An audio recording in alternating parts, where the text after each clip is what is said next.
Hi, and welcome to 3 Things in 3 Minutes. I'm Nersi. Today we are looking at Fractal Beyond the Void. From BoardGameGeek, it plays 2 to 4 players solo with the Automa expansion and plays in about 1 to 3 hours.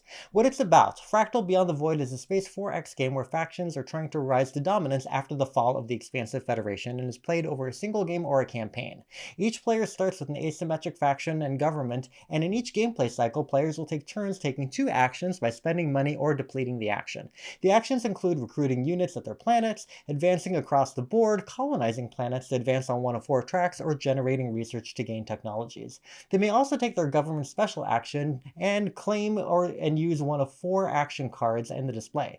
So each player passes after taking their second action card, and then combat is resolved. In combat, players play upgradable cards from their hands, determining initiative and what actions the units can take until the one side is eliminated. At the end of the round, the players will gain bonuses for winning combat and pay for their depletion, and at the end of cycles 2 and 4, players will score points in 5 categories based on completed objectives, and at the end of the 4th cycle, the player with the most points wins. So what I like, Fractal has a lot of specialization through its 4 colony tracks and unique abilities, but luckily most of them are freely viewable on your board, which, in a nod to games like Eclipse, tracks their progressive rewards and abilities as you place their associated colonies. And the action cards are quite varied one-time actions from a large deck that constantly cycles through, giving a bit of strategy to deciding whether you need to spend your turn nabbing one of them before someone else does. And the combat is a nice middle ground between the luck of dice and being purely deterministic, and the cards that each player plays in each round of combat determines the outcome, so it becomes more about the strategy of reading your opponents and upgrading your abilities to create some strong combos.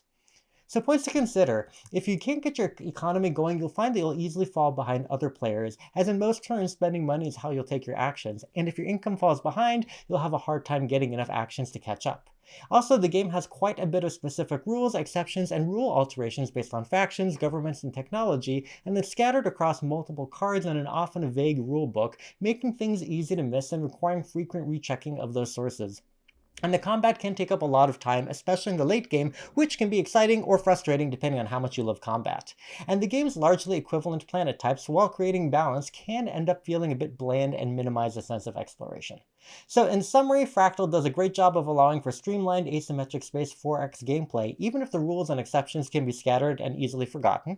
The unique rotating action cards allow for quite a bit of variation each round, though you need to be careful to ensure you don't fall behind in your ability to take actions, and the combat involves strategy over luck while still being surprising, though it can take quite a bit of time. Thank you so much for watching. Please make sure you like and share this video and you subscribe to the channel. Thanks.